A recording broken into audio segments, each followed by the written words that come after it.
Elotieno ma tarika par kod abiriyo dwe mar adek higa mar 2023 machiegni chenro mar OIMORE. Odong' dariyo kende to kweth mar Azimio chomo ng'anyo mag ibago mar atipo e boma ma Nairobi. Wach mopogore opogore kata weche mopogore opogore sebedo kawuok kaluwore koda ng'anyo no, ka moko kuom jotelo wacho ni en gino manyalo biro thiro ohala kendo nyalo duoko oganda chien. Kata kamano kweth mar Azimio la Umoja to nyono ka tiendgi ni ng'anyo no biro timore mana kaka no chane. Ramogi wantiere koda weche mathoth kamoting'o nengo matimo ohala e kaunti ma Kisumo. Thoth johala ywak ne piny owacho mar kaunti no okosebedo koketo maino mare e rito jogo mabende koro timo ohala e kaunti no. Magi kaachiel koda weche mamoko magi weche maomiyo pek. Wan kaka wabedo kaendi wato wabidhi e ng'anyo kendo watemo kwayo jogo ma watelo negi e bunge mopogore opogore mondo gimbe kigidhi e ng'anyo. Moko kuom jod bura mag ODM oriwore kwedo ng'anyo mawuok tich ma Azimio chano bago e boma ma Nairobi. Migawo mar arita oyango ni nyaka sani nyithindo maromo 260 ma hikgi tin ne 10 odagi minegi e ute twech ma pacho ka. Kawuono wamenyo nengo mar timo ohala mar magawa e boma ma Kisumu.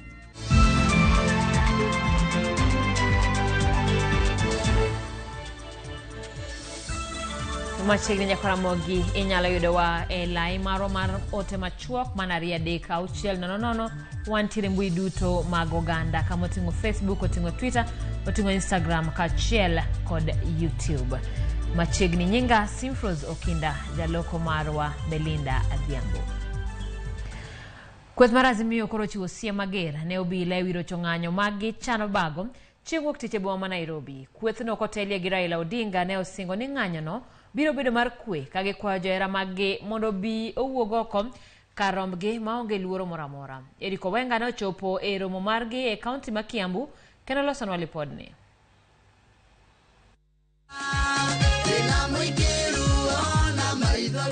E bonde la de kende kweth mar Azimio biro bago ng'anyo mar atipo e boma Nairobi. Wimano Odinga Gilange no ochopo e kaunti ma Kiambu mar sero jopiny mondo bi ochopi. Tarehe 20 Jumatatu nataka kuona wale ambao watatoka Kiambu waje Nairobi nione mkono tena.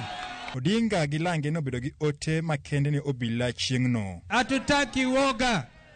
Wangapi watu wa Kiambu wanasema hatutaki woga?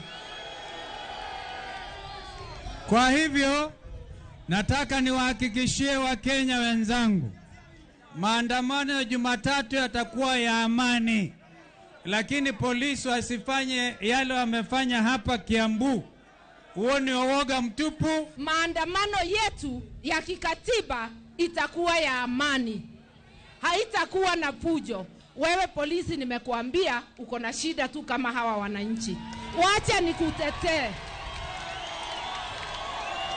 Wacha nikutetee, we polisi, we mtu wa security. Wacha wa Kenya tujitetee tukiwa pamoja. Sema no biro bang' jal moro mane poko yangi no bayo iro malungo wang' ero mar Azimio mane rik dhi nyime e chuny boma ma Kiambu. Yaani askari polisi anatupia former prime minister tear gas. Anatumia wananchi wasio na shida yoyote tear gas.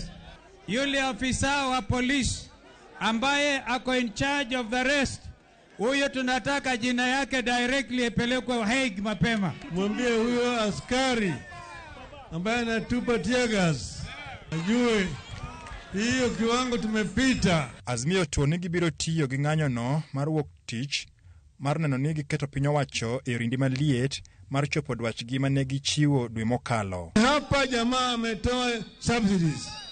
Tulimwambia rudisha subsidies ili wananchi wapate afueni. Sivyo? Pili. Tulimwambia nataka kila Mkenya awe na haki katika taifa lake.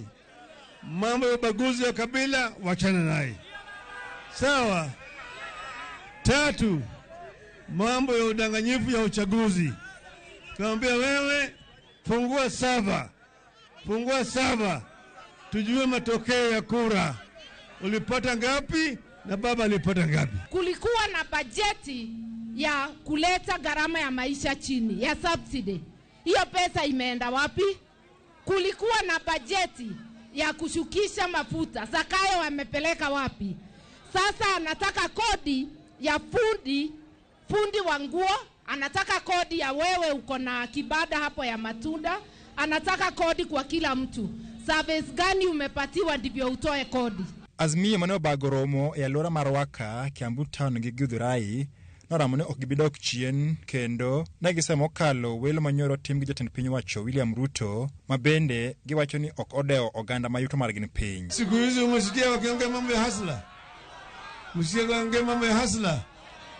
Jana ameteua ma CS 50.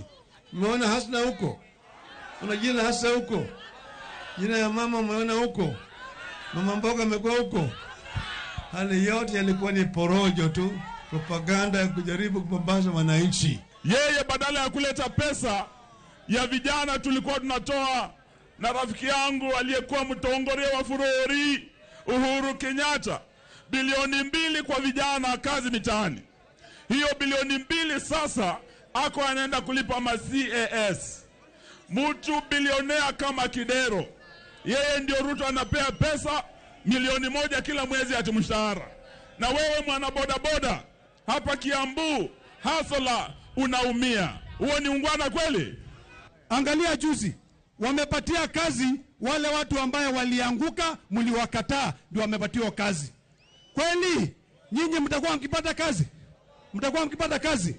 Kata kamano romo mar Azmiyo no dhi nyime kaka ne opange alwora ma Githurai kata kodoko ni motelo ne joma undu oketho kar romo kapok Odinga gi Lange ne ochopo. Hata Ruto apinge sisa tutarudi nyuma. Mae romo mar 15 kuma kweth mar Azmiyo la umoja osebedo ka bago e thuru ka koro odiochieng' ma kawuono gi kwajo hera magi mondo bi ochope e kaunti mar Nairobi chieng' wuok tich mondo gidhi nyime kod sundo piny owacho e gigo magisebedo ka giwacho piny owacho timo e yo makare.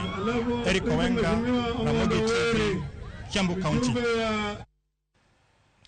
Johera mag Azimio la Umoja e moko kuom counties makaluo kod imbo mar piny Kenya ne omedo dhi nyime gi ng'anyo mamuol mar kwedo piny owacho e wi pek mar ngima. Kaka jafwambo marwa e kaunti ma Homa Bay Ali Abich lero, ng'anyo makamano mane ochan kawuono e kaunti ma Homa Bay to ne ogore e lwanda bang' moko kuom rowere rojo chenro mag ng'anyono.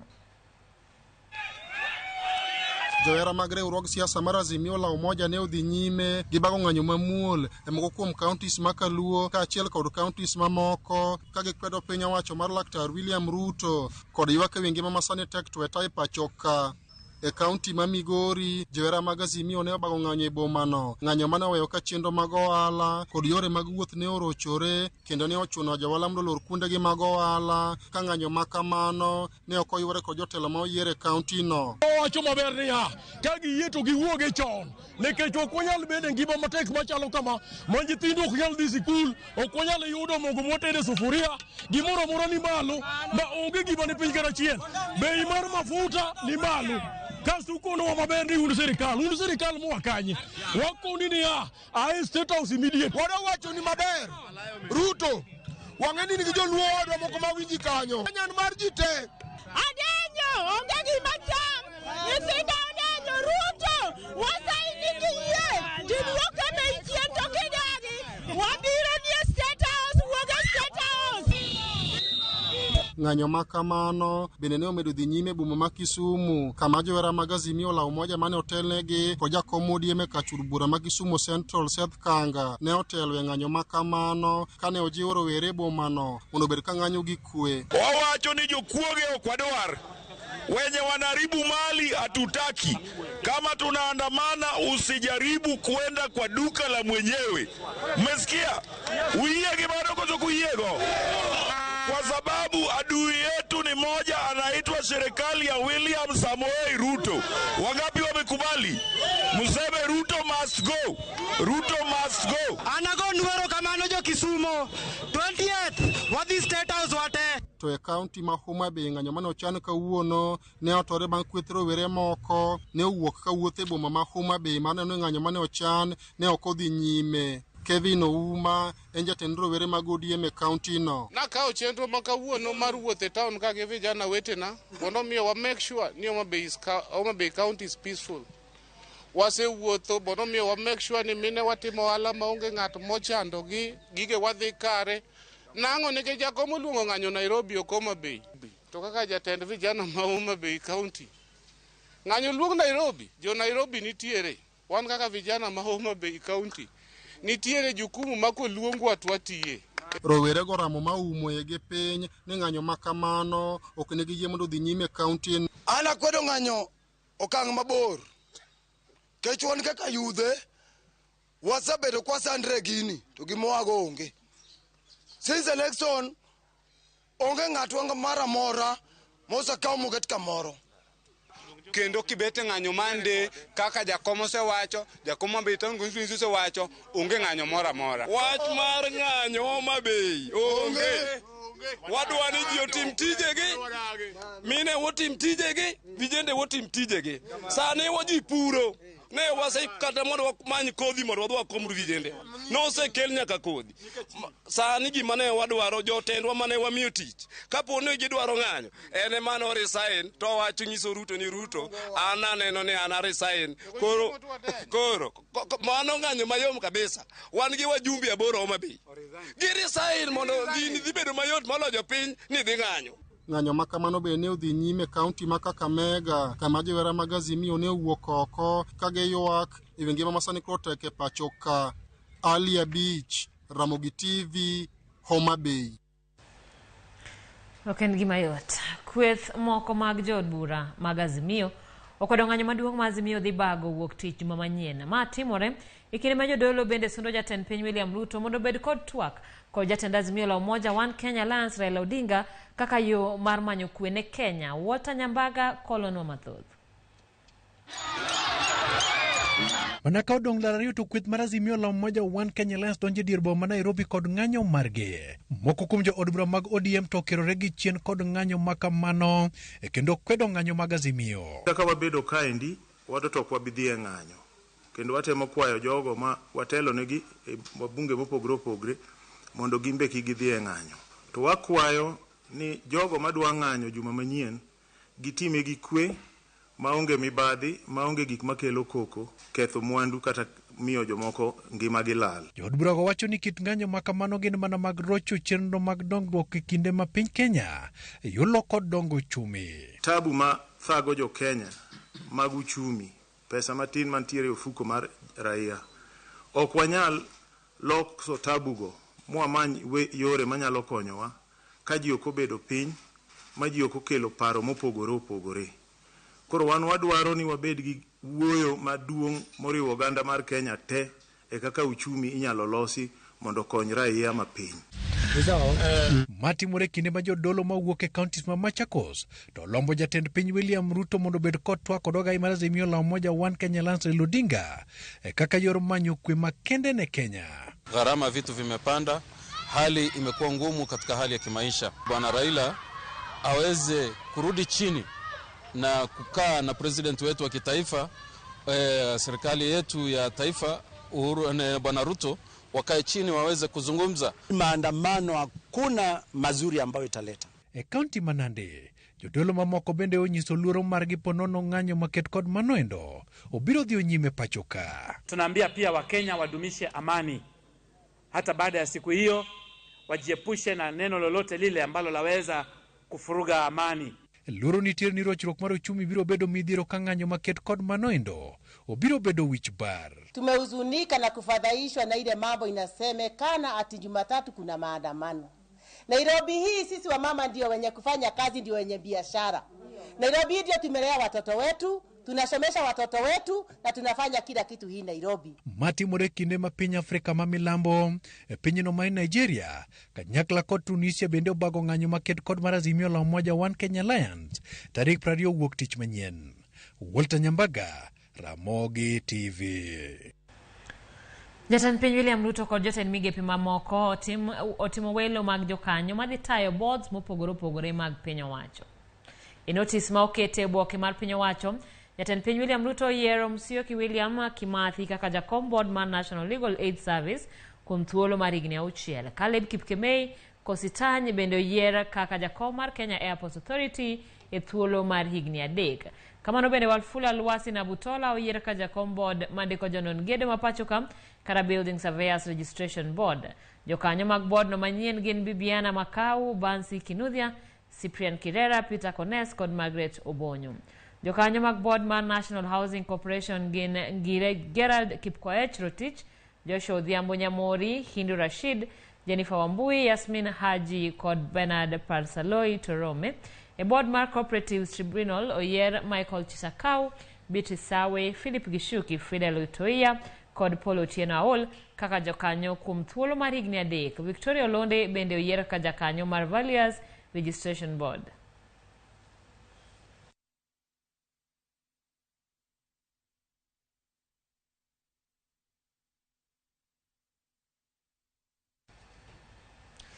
Jal moro dhi nyime gi yudo thieth tok achije mag kuodhok monje e dalane manitiere gweng' ma lowa mar Longewan, Samburu West. Kamano bende jamni maromo 150 okwal e monj mane otimore kar Sapar okinyi ma kawuono. Jalno en achiel kuom jodak manoringo dare mieregi kaluwore kod chik manogol kod jatend migawo mar arita Ngire Kithure Kindiki. Jonjorego wachore no monjo gweng'no mokwelo otieno sama pod jogweng'no ne nindo. Wilson Lekuse dhi nyime gi yudo thieth e od thieth mar Rufaa mar Samburu. En gi lit kaluwore gi adhonde mane oyudo tok achije mag kuodhok goye risasi e kinde manotemo gayogi kigiring kod jamni mage e monj mane otimore okinyi ma kawuono. Siku saa 10 ya usiku wakatoa mbuzi kwa boma, tukawafuata. Sasa wakati tulikuwa tunakimbia wakanipiga risasi kwa kifua. Sasa wamenipunja mkono, wameenda na hiyo mbuzi yote. Kitu kama saa 10 tulifamiwa na wakaenda na mbuzi 150. Sasa mwenye mbuzi ndio sasa nalala kwa hospitali hapa. Kwa hivyo ile kitu kimi nilikuwa nataka tu kuuliza serikali.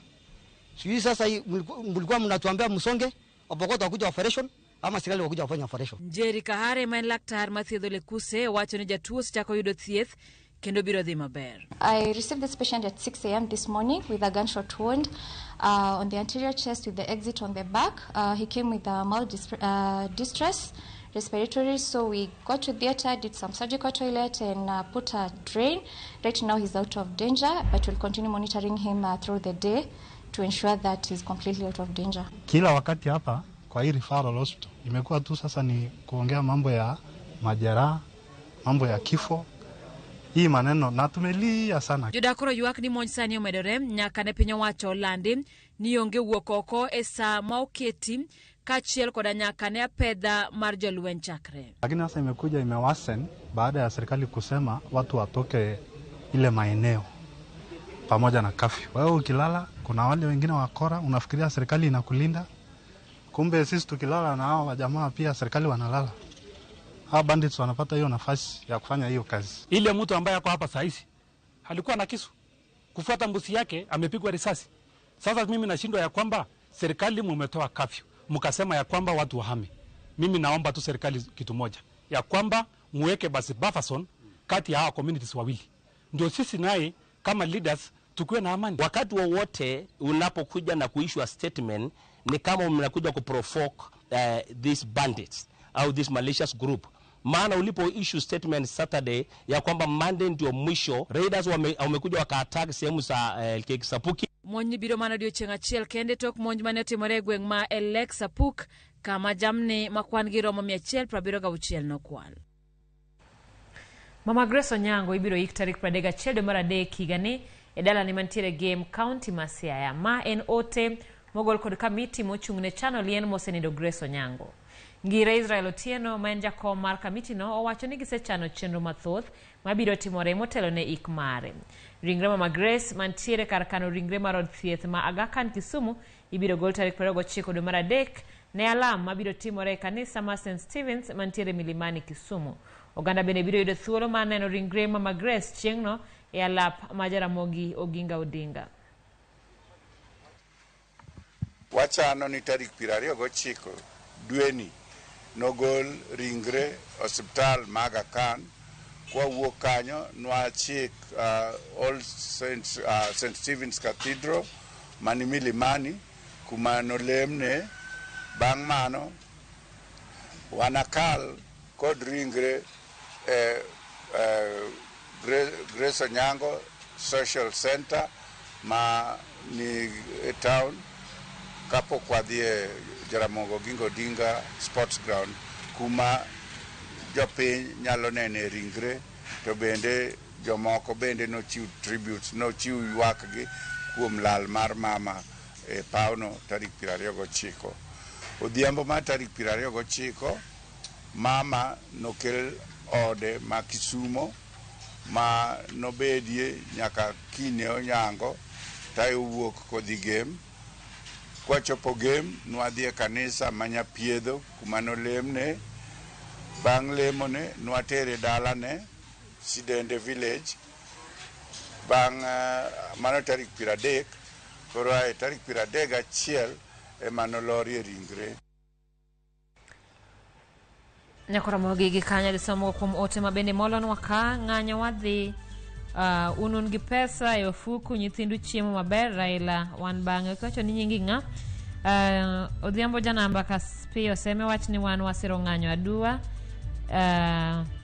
Tabitha mawuok Mabe Raila awachane na maandamano joma beigo okbwogwa ng'anyo to wadhi Ramogi TV Nicholas Odemo kawuok kaduogo Uriri anayie kod jo Azimio wan kod gi ng'anyo kendo kigidog chien an bende abiro ng'anyo dala waka an Billy Ogonda ka an ober to awacho ni Azimio ng'anya chieng' Monday ma Felix kawuok Opasi onge gima ng'anyo biro konyo wago Akili June 2023 yawa otek erokamano nyako Ramogi kuom medo budho kodwa e chenro mar OIMORE wadhi e duka matin waduogi weche mathoth.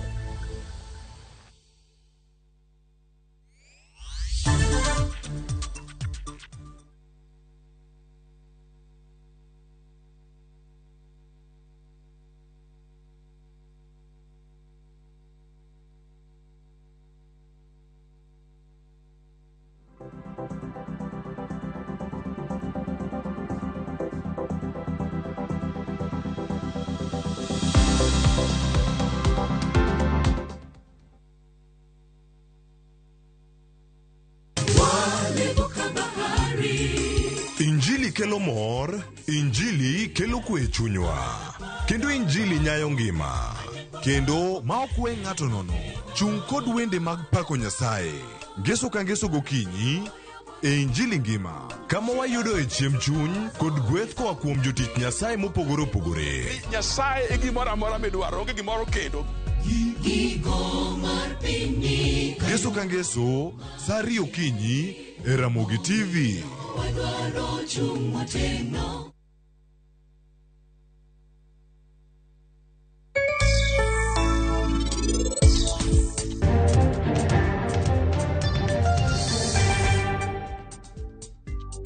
Ng'eni ka wan waketo gi kamoro achiel, wan wadhi bedo kamoro achiel nyaka chieng'. To kendo wadhi bedo gi mor.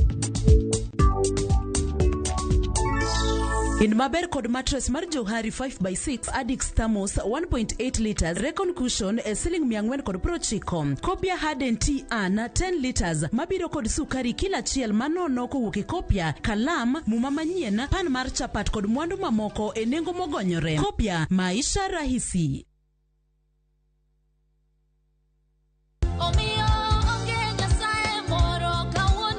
Nyasaye ber kendo oromo adenda. Ibirona baba. Gima lokore seche ma ng'ato pongiro kamano e chunye. Kindeni nyaka lokruok obedie ngimawa ema omiyo Roda Nyarko Kitmo, Jilo Jamwaka, Gidhe Chwalist wuon Ken the DJ kelo ni wach maloko ngima e chenro mar Injili kalo.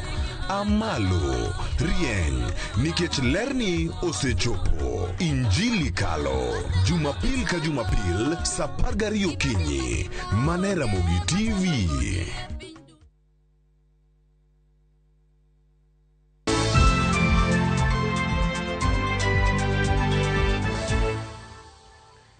Weche mamoko en nyithindo maromo 260 ma igi tin 10 odak e ute thieth kod minegi ma otwe. Jagoro mongirore e migawo mar kuonde rieyo timbe Mary Mudhoni oyango bende ni kwan mine manyuol e ute twech medore Gino mamedo kwan nyithindogo. Mudhero nemedo ni nyithindogo koro itero e thuchegi ka girwako higni 10. Omedo ni piny owacho medo chenro mar bero ngimagi ka gimiyogi gige nindo mamekgi kendgi. Okwayo mine mawuok oko e ute twech mondo puonj rowere mondo ginyal geng'o njore mamiyo itweyogi.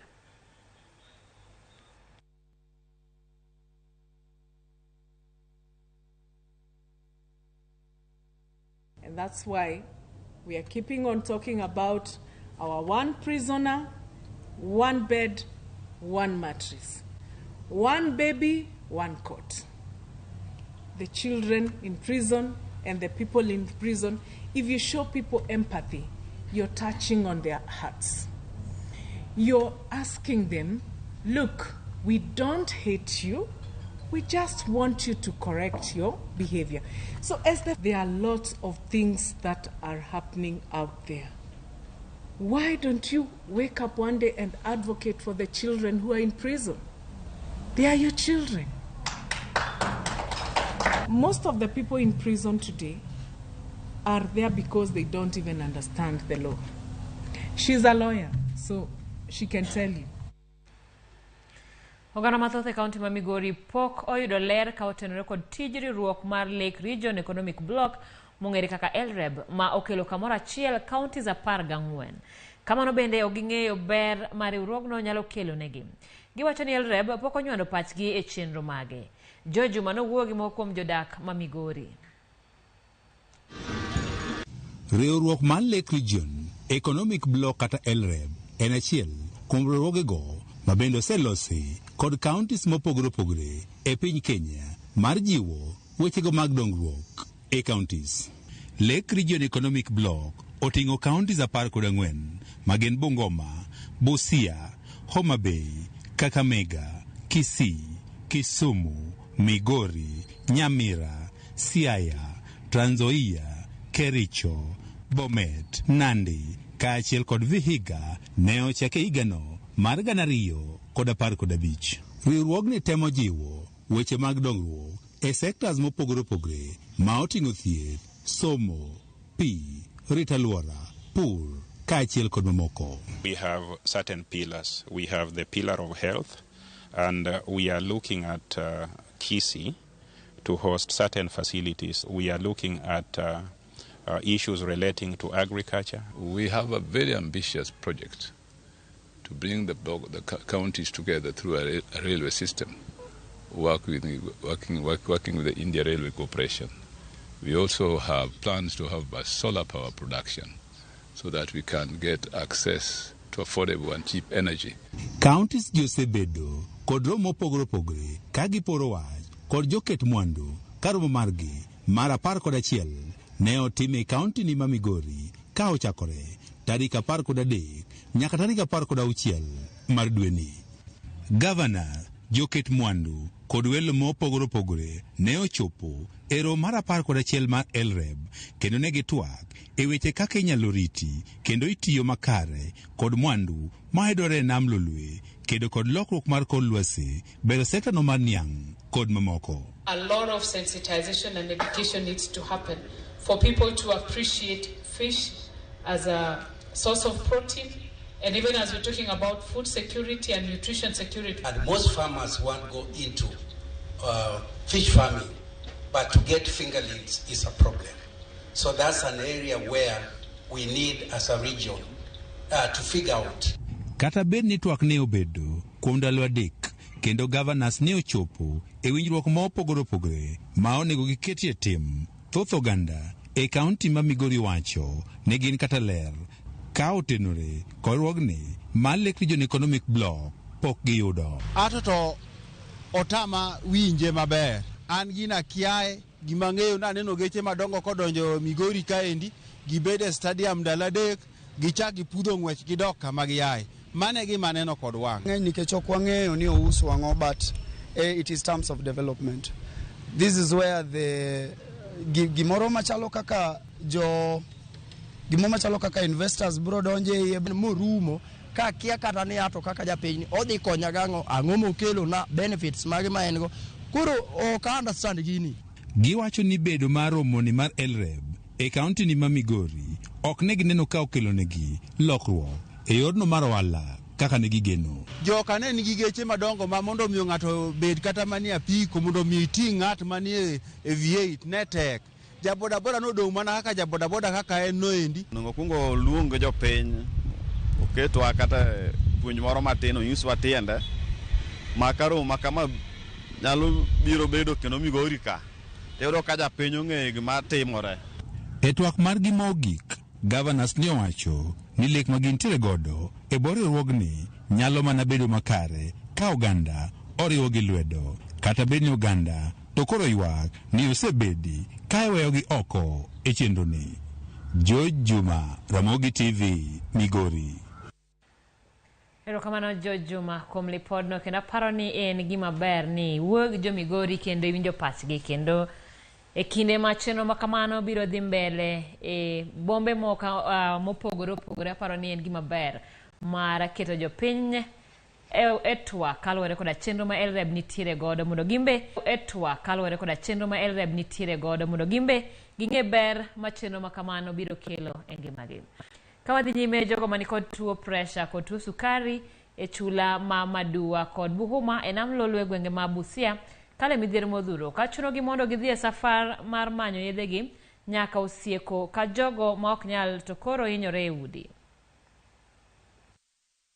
Okinyi e chula ma Madua mayudore nam Lolwe ma kaunti ma Busia. Sama chieng' wuok, waromo kod Monica Okelo, jatuo mar pressure. Odhi nyime kod chenro mage mag dala kapok omuonyo yadhe ka oikore ne dhi e kar thieth ma Osieko. Osieko nigi klinik makende mar tuono. Ka wuodhno dhi kawe seche 4 e nam kotiyo gi yie. Kawuono yamo peke nam kaluwore kod koth mani ochwe otieno mangima. Kata bed ni wuodhno kiot, chune mondo odhi adhiya dichiel dwe ka dwe. Kamae dhi golo siling 2,000 e ofukone. Kata kamano, jotuo mamoko ok nyal yudo pesano kata gionge teko mar dhi e wuodhno. Sa 6 odiechieng' koka ochopo Osieko. Ool kaluwore ni ochako wuoth sa 12 okinyi. Biro chuno mondo omany kar nindo nimar odhi tieko osiptal moleo ne dok dala. Jotuo e chula ma Madua kod Buha marito odiochieng'gi mar thieth e osiptalni mar Osieko. Sai tumefika na ni saa 6 na tulitoka saa 12. Kitambo tumalize hiyo mambo ya kliniki, tena tutarudi huko hata kama saa 1. Juu ni masaa 6 sasa, juu tumefika masaa 600. Kama bahari si chafu, kama haijachafuka kama saa hii ni masaa 4. Na vile tumetoka Madua, saa hii bahari bila imechafuka hivi tunachukua masaa 4. Madua tulitoka saa 4, saa 12 asubuhi mpaka saa hii ndio tumetarajia kufika Osieko kwa kliniki. Gimalit Eni kata bed ni Monica kod jotuo wetene otemo matek mondo ondikre ne okumba mar thieth mar NHIF. Kar thieth no mani kilomita 100 kowuok Busia poko chako tiyo gi chenro no, ka koro chuno jotuo chul pesa koka giyud thieth. Kama leo tumetoka huko saa 12 asubuhi, tumefika hapa saa 6 na kliniki yenyewe kwa hospitali inaisha saa 6. Sasa daktari pia anapata kazi ngumu kututibu. Pia tunaomba serikali ya Kenya isaidie Osieko dispensary iwe na huduma ya HNIF, kwa sababu sisi wagonjwa wa kipresha tunalipa hizo pesa na tupati usaidizi kwa hiyo huduma. Bernard Otieno medoni seche moko chuno mondo orgi osiptal mar Port Victoria. Kata kamano, kaluwore kod wuoth mabor madhi kono kod koso omenda mar wuoth, thothgi ok dhi ne thiedhno. Kata kamano, chenro mar thieth kokalo riwruok mar Ampath osemiyo gi yot mar yudo yedhegi e bei madewo ofukegi kuom higni 5 koro, ka iusonegi yath achiel kuom siling 6 kokalo e chenro ni kopogore gi siling 10 mowinjo nyiew godo yedhegi. Jachiw thieth e klinik no ma Osieko, Edwin Obara, owacho ni kwan mamalo mag jotuo oweyo thieth kaluwore kod pek magikale ainya e wuoth. Sasa hivi mvua imenyesha, hakuna boat yenye inatoka Madua kukuja Osieko. Sasa unapata kama ni ile client alikuwa kuje Osieko dispensary clinic yake ya pressure ama sukari, hiyo siku akuji. Na wengi wao watakomunicate na kupigia simu na kuambia leo sijamaliziwa kukuja kwa sababu mvua imenyesha na kuna boat. Cleophas Oluoch, Ramogi TV. Jodagi jolupo e dho wath ma Usenge owacho ni gidagi luoro kaluwore kod rao mosebedo kamonjo gi kanyakla kod puothegi. Ma koro keto kata ngimagi e kind akuru gi asumbi. Jakom mar dho wath ma Usenge John Ochieng wacho ni chenrogi mag tije ma pile ka pile irocho gi monj ma itimo gi reye kinde ka kinde. Bende gintiere gi luoro ni cham ma gidhi nyime pidho e kinde ma koth chwe kosenyak to reye biro ketho. Jodak ma Usenge wacho ni kata bed ni gisebedo ka giloso rageng' ne raogo, okang' ma kamano kosekonyo. Karoni jolupo 14 ne omonji gi rao kendo yudo hinyruok. Kata kaka wadhi e nam onge, kaka wati wayud gima dwa konyre go onge. Puothe bende wapuro kalode mondo wayud kaka wakonyore, mago bende biro mocham te. Koro ywak no wakwayo sirikal mondo bi okonywa mondo wabed gi chiemo ma dwa cham kuendegi. Rao chandowa makata kwa puro chandowa nyaka dala. Rao mono kata dhok nindo wapuro to rao chiemo rao cham do nyaka jonam manawe tie nam ringo idho mana malo e ndara. Koro konywa uru jo sirikal. Wang'eyo ni nitiere kama rao nego kwaye, lakini rewe makoro sani nitiere gi gichopo nyaka miere kendo ginego nyaka jamni. Koro wakwayo mondo sirikal kapok gino nego ji mang'eny, sirikal odonjie nikech all along wasebedo kwa go report to report wari ok chop. Sama gini biro nego ji ka ibich kat wabiro bedo gi problem. Koro wakwayo sirikal ma county ma Siaya mondo donje wachni mondo konyo jolupo ma Usenge. Wadhi nyaka kaunti ma Mombasa kama oganda jo Salami kaunti no owuok oko marom gi mar kwero okang' mar doho kata mane doho kawo mar chiwo thuolo ne jogo manie kata matimo hera kit chuech achiel chuogo riwruoge mekgi. Kane giloso seche mane gibago ng'anyo mamuol kowuok e lap ma Makadara nyaka e dho apisi County Commissioner ne gikone doho onego lok pache e wi burano ma giwacho ni kidek mono dhano nyuolore e thuolo mabiro. Ne bende gikwayo jatend piny Kenya William Ruto mondo wuog oko motegno mar kod wach johera mag chuech achiel mikoni medore e pacho ka ma ok gichorre gi chien.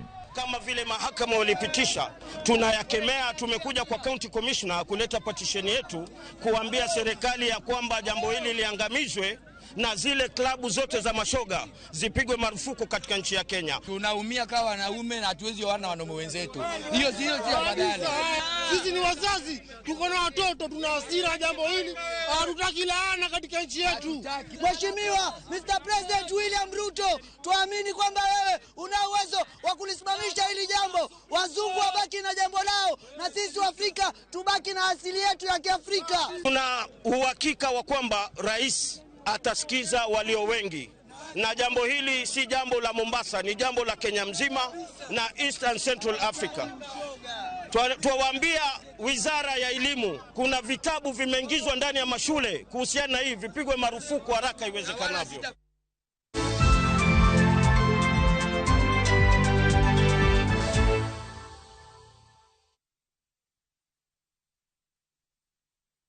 Fresh episodes now available on View Sasa. In Asali Chungu. Kagure will do anything to be in charge of her new home. Your wish is my command. There is so much entertainment on View Sasa.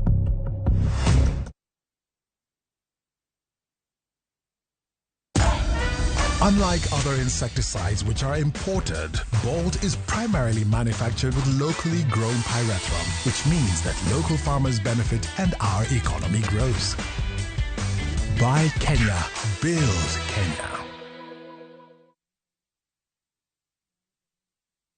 Jijenge na shilingi 1500 guaranteed kila wiki kwa kucheza Kaende Jackpot.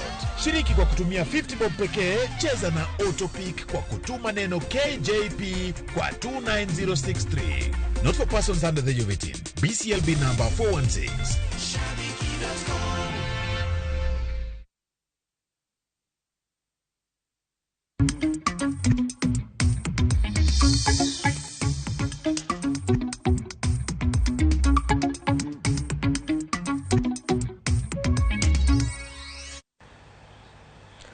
Machiegni wadhi nyaka weche mag ohala kama kambi mar keto mwandu e uso mag lope mar Username Investment koro yango uso mag lope e nego mayot e lope man kod oboke kendo ma osetimie dongruok. Kambino wacho ni lopegi man Kisumo ma ong'ere kaka Dominion koro oseikore ne jonyiepo e nengo ma ogonyore. Jatatije ma kambino Ruben Kimani wacho ni jonyiepo nyalo yudo lo kanyo ka gin kod oboke mag lopego moikore. Kamano bende lopego yange ni kod yaw mag pi ma osekuny kaachiel kod dongruok mamoko.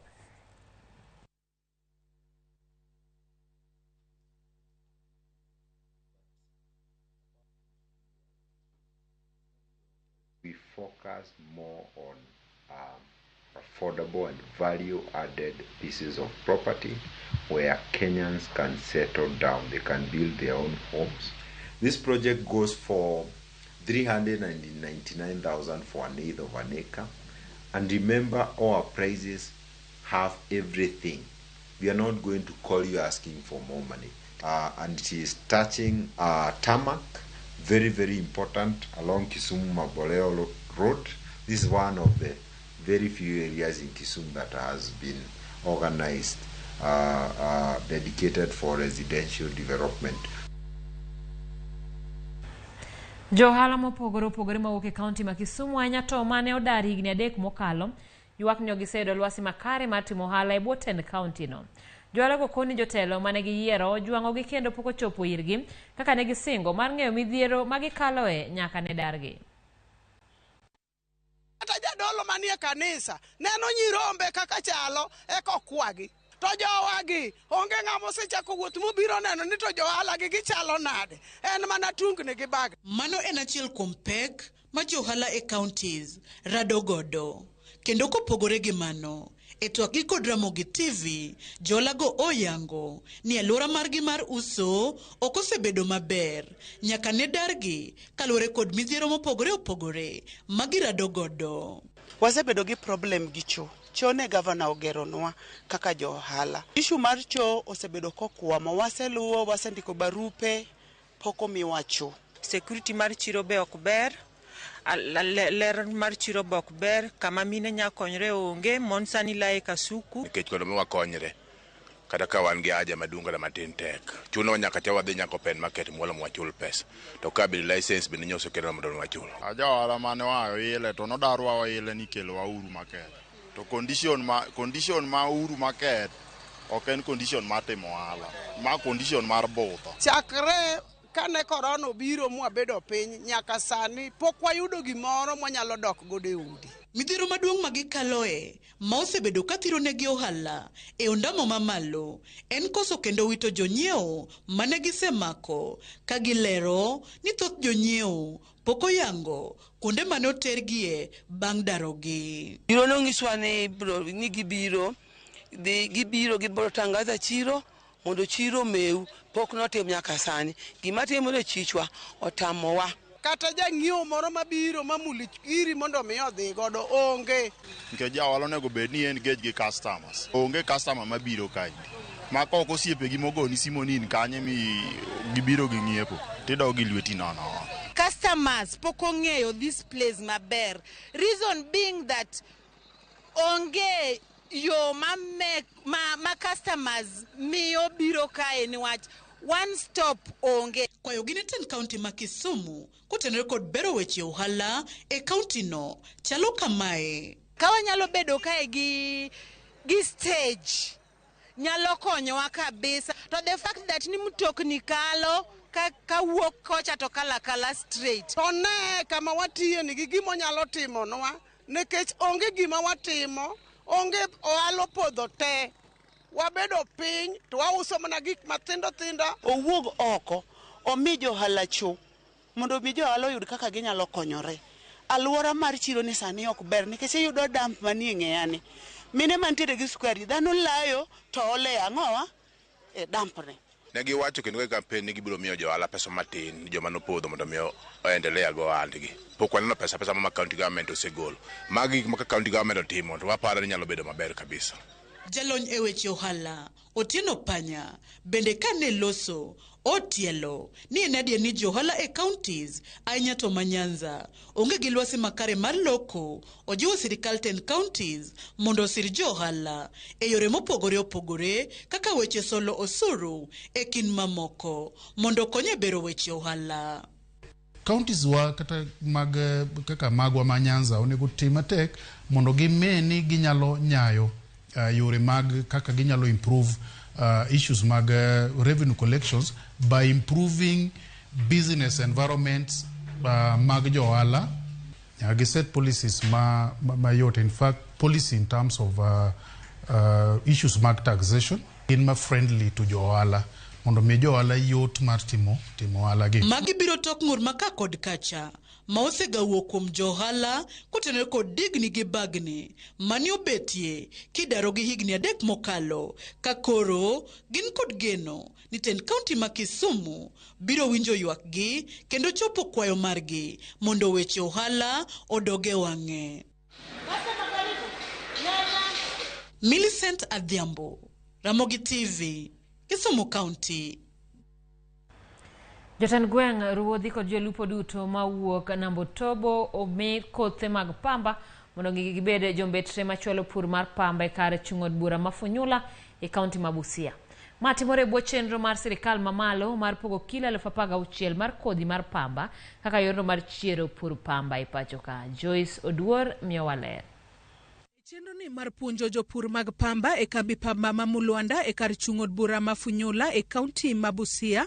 Jagoro maduong' e migawo mar ohala kod kembe Dr. Juma Mukwana wacho ni e thuolo mar ndalo 3 mabiro sirikal mamalo biro pogo kothe mag pamba tons 15.8 e kaunti ma Busia, Bungoma kod Kakamega. If we are not limited by acreage, because the whole of Busia is capable of growing, kuanzia Angurai mpaka Osie kama wapi.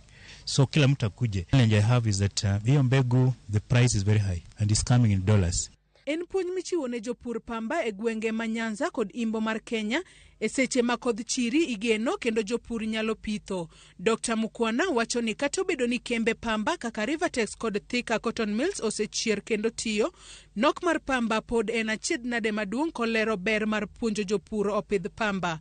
Olieko ni e hik omenda ni sirikal mamalo keto tenge milion 200 mar gero kembe pamba e kor gwenge ma pacho ka. And I've even told our stakeholders, unless we produce it here locally, and I'm sure Kalro na scientists wengine hapa within Kenya na Kenya Seed working together, they're able to produce that. Kata obedo ni gisani ijiwo pith mar pamba, jopur to ywak ni achiedh nade maduong' magikale pith mar pamba en kute madonjo e it pamba kendo miyo pamba kethore. Serikali sisi tunaomba hasa sana kama sisi walimaji tumetaka kama angelikuwa na uwezo wakatusaidia kuanzia kwa mbegu, vile watu wanatusaidia hivyo, kama watu watiko wametusaidia sana pamoja na madawa. Maana hii pamba isipopata dawa tuko na challenge wadudu. Mimi nilikuwa nikilima pamba kutokea kwa mzazi wangu, na baada ya hiyo mimi nimeanza kulima pamba mimi mwenyewe, na nimelima pamba kwa muda, lakini hasa wakati huu tunapozungumza nalima hii pamba variety inaitwa BT na hybrid, na hii pamba ya dania hybrid na BT imekuwa nzuri sana. Imekuja kubadilisha ile pamba ambayo imekuwa ya zamani. Makosa tu ni kwamba bei ndio inafanya watu, kwa sababu unataka upalilie, ikiwa unataka kupata good yield lazima upalilie zaidi wa mara 4. So bei na hapo ni watu, kama ni eka moja kama huko kwetu ni shilingi 5,000. Joyce Oduor, Ramogi TV.